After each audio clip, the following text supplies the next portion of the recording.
Ele está no meio de nós. Proclamação do Evangelho de Jesus Cristo segundo Marcos. Glória a vós, Senhor.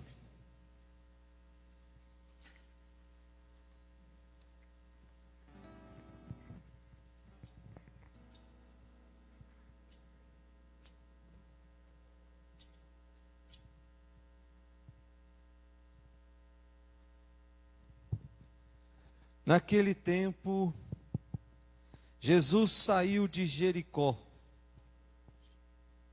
junto com os seus discípulos, e uma grande multidão o seguia. O filho de Timeu, Bartimeu, cego e mendigo, estava sentado à beira do caminho. Quando ouviu dizer que era Jesus, o Nazareno, que estava passando, começou a gritar: Jesus, filho de Davi, tem piedade de mim. Muitos o repreendiam para que se calasse, mas ele gritava ainda mais: Filho de Davi, tem piedade de mim. Então Jesus parou e disse: Chamai-o. Eles o chamaram e disseram: Coragem, levanta-te, Jesus te chama. O cego jogou o manto, deu um pulo e foi até Jesus. Então Jesus lhe perguntou: O que queres que eu te faça? O cego respondeu: Mestre, que eu veja. Jesus disse: Vai, a tua fé te curou. No mesmo instante, ele recuperou a vista e seguia Jesus pelo caminho. Palavra da salvação. Glória a vós, Senhor.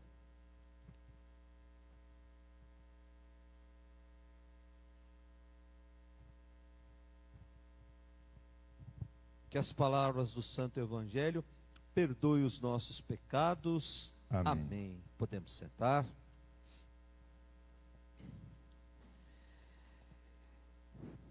Caríssimos irmãos que nos acompanham ao vivo pelas redes sociais, nós chegamos ao domingo de número 30. Isso quer dizer que nós já estamos na reta final da nossa caminhada de tempo comum. Daqui a pouquinho a gente deixa para trás esse tempo comum e vamos entrar no novo tempo, o tempo em que nós começamos a preparar o nosso coração para a chegada do menino Jesus. É o tempo que nós chamamos de Advento, que nós vamos começar lá no último final de semana do mês de novembro. E nesse final de semana, de número 30, a liturgia nos apresenta um Deus muito preocupado com o homem. E ao mesmo tempo, esse Deus aponta para esse homem o caminho que é capaz de garantir a vida plena, a vida eterna. E nós podemos vida plena e vida eterna por céu. Deus quer nos oferecer o caminho que leva-nos direto para o céu. E esse caminho necessariamente passa por Jesus. Ou seja, ninguém chega no céu se não passar por Jesus. Não existe atalho que me leve ao céu senão passando por Jesus. E passar por Jesus, aí a gente pode passar pelas experiências dos santos, passar pela Virgem Maria, que vai completando a nossa caminhada para o céu. A primeira leitura que nós ouvimos hoje está aí no nosso jornalzinho, tirada do profeta Jeremias, o capítulo 31. O profeta Jeremias ele escreve num período também bem longo da história. Começa a escrever lá no ano 626 antes de Cristo. Então ele exerce o seu ministério profético antes e depois da destruição de Jerusalém, causada por Nabucodonosor. E quando ele exerce o seu ministério antes, quem reinava o povo, quem era o rei do povo, era um rei chamado Josias, que era um rei muito preocupado com as questões religiosas. Esse rei, ele se sentia muito incomodado com o culto a outros deuses que estava entrando em Israel, que estava entrando em Judá.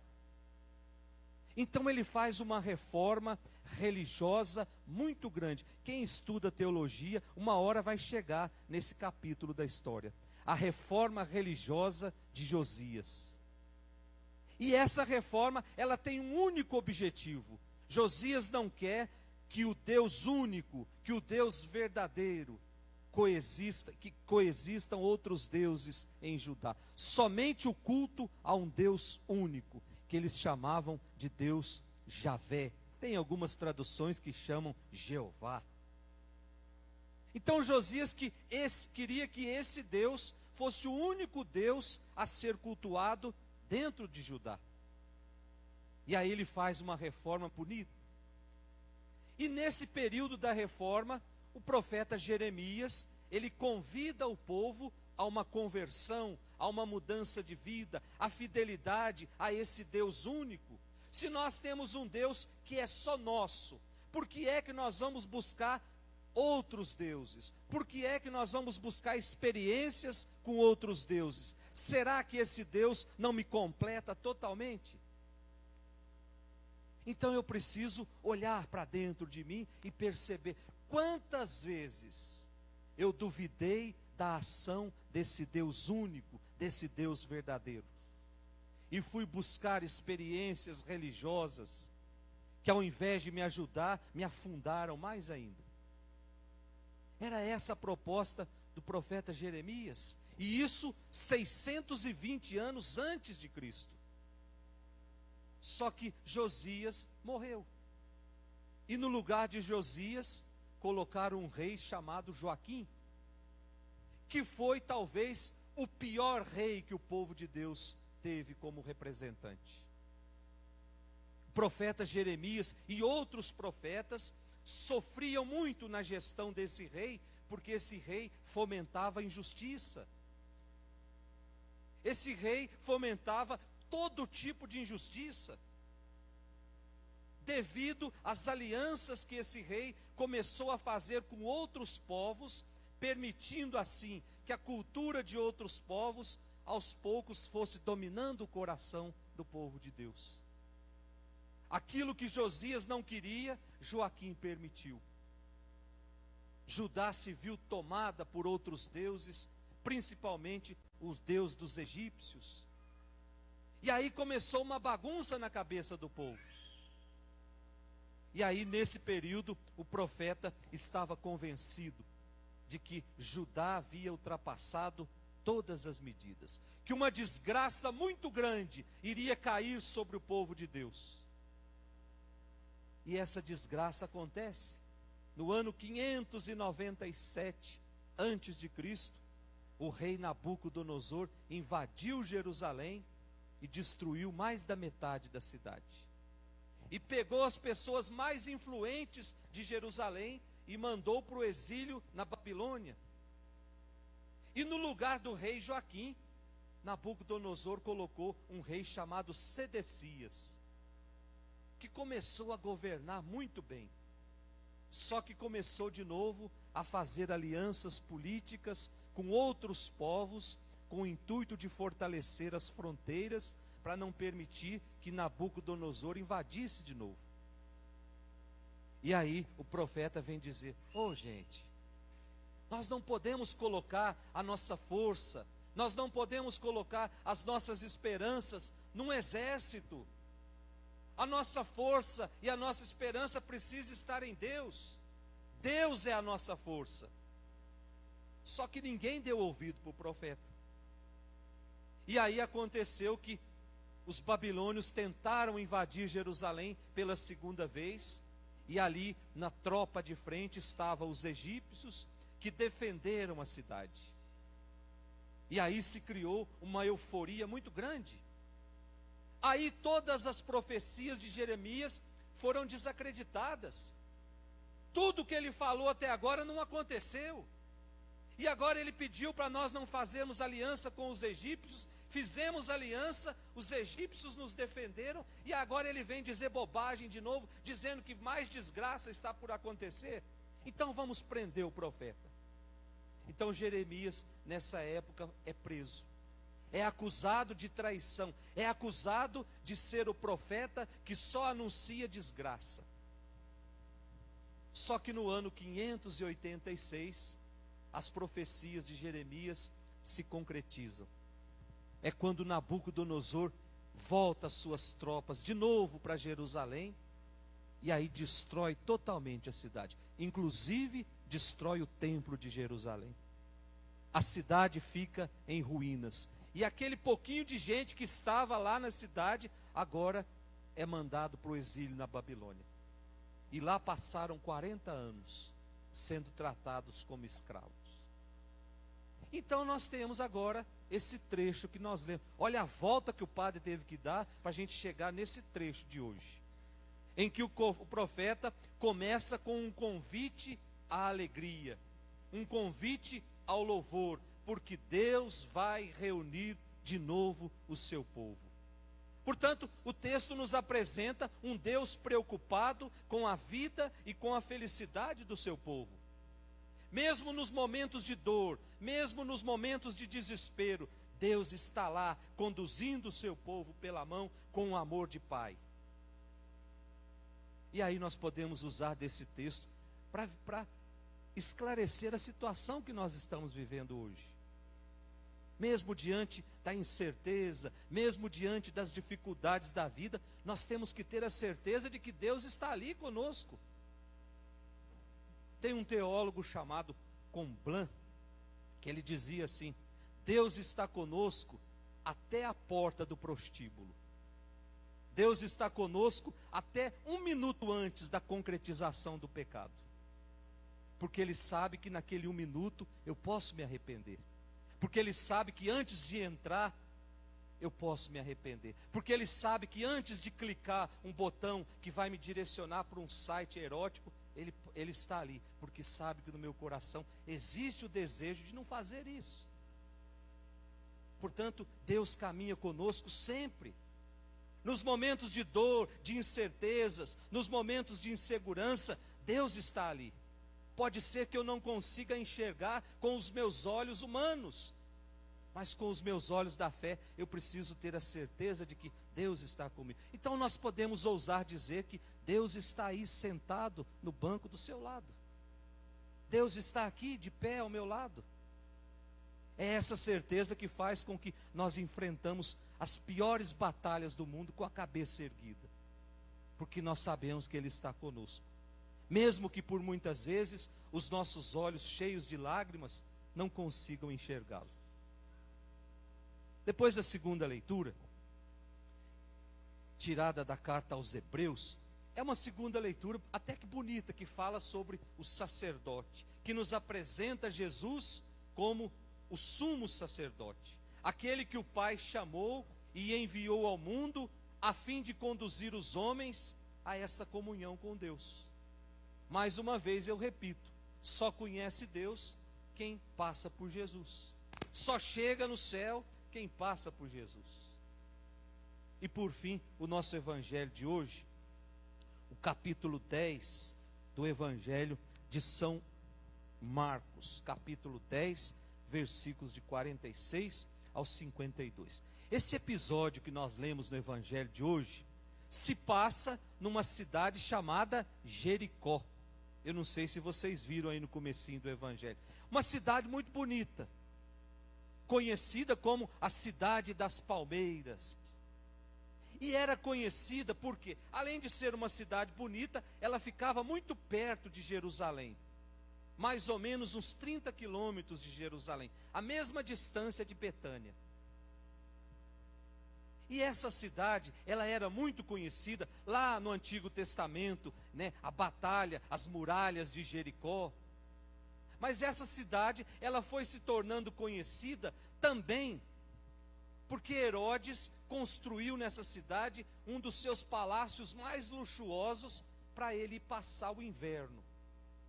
Então a cidade começou a ganhar notoriedade. E no centro da cena de hoje, na cidade de Jericó, está um cego. É o evangelho de hoje, Bartimeu. Lembrando que Bartimeu não é nome próprio. A palavra Bartimeu significa filho de Timeu. Portanto, era um cego que nem nome tinha. Ele era filho de Timeu. E além de cego, o que mais que esse homem era? Mendigo. Portanto, esse homem fazia parte do grupo dos excluídos da época de Jesus. Eu não sei se vocês sabem, mas a mentalidade na época de Jesus era a seguinte: se você tem uma deficiência, é porque Deus te castigou, porque você é um pecador. Se você não pecou, foi o seu pai que pecou e você herdou a desgraça na sua vida. Então toda deficiência era consequência de um pecado e era um castigo de Deus. E isso se estendeu até Jesus. Portanto, esse homem estava fora do convívio social. Esse homem não podia entrar dentro da sinagoga. A sinagoga era a igreja que os judeus se reuniam. E todo mundo que tocasse nesse homem ficava impuro. Para voltar ao convívio social, precisava fazer um rito de purificação, precisava ir no templo, oferecer o sacrifício de algum animal, ou até mesmo uma quantia em dinheiro, para se purificar, para depois voltar ao convívio da sociedade e também ao convívio religioso. Então não restava outra coisa para esse cego do que ficar à margem da estrada, se contentando com as migalhas que caíam para sobreviver. Por isso era mendigo. Só que aquele homem vivia na escuridão total. Quem vive na escuridão, quando olha para uma luz, também não consegue enxergar. Olha só os morcegos. Os morcegos vivem escondidos nos telhados, só saem à noite. Mexe num telhado durante o dia para ver como é que os morcegos ficam desesperados, porque na claridade eles não conseguem enxergar. Quem vive na escuridão espiritual, diante da claridade que é Jesus, também não consegue enxergar. Esse homem era um homem que vivia a escuridão na sua vida. Só que aquele dia foi um dia diferente na vida daquele cego. Havia uma movimentação diferente, fora da habitual. Havia gente passando por ele a todo instante, e ele estava sentindo isso, a ponto de perguntar: o que é que está acontecendo aqui? E aí vão dizer para ele: é Jesus, é o Nazareno que está passando. E aí nós temos o desenrolar do texto. Ao ouvir que era Jesus, o coração daquele cego se encheu de alegria. Alegrai-vos. Naquele momento, Jesus era a grande oportunidade para ele sair daquela situação. E o seu ato de fé, ele se transforma numa das orações mais bonitas da igreja: Jesus, filho de Davi, tem piedade de mim, que eu veja. Oh, meus irmãos, que nós tenhamos essa ousadia, que diante das dificuldades da vida, que nós recitemos essa oração com muita fé: filho de Davi, tem piedade de mim, eu não estou dando conta mais, eu já não consigo mais educar os meus filhos, filho de Davi, tem piedade de mim, eu já não consigo mais lidar com as situações que o mundo vem colocando dentro da minha casa, filho de Davi, tem piedade de mim. Que o nosso coração se encha dessa certeza, Que nós possamos, ao olhar para Jesus, dizer que o teu amor por mim supere toda dor, todo sofrimento, toda angústia. E hoje eu tomo posse desse amor na minha vida. E ao tomar posse desse amor, nada nem ninguém é capaz de nos afastar desse amor. Portanto, meus irmãos, esse amor em forma de pão, daqui a pouquinho vai estar aqui em cima desse altar. Talvez seja hoje o dia de dizer: filho de Davi, tem piedade de mim? Vem morar no meu coração?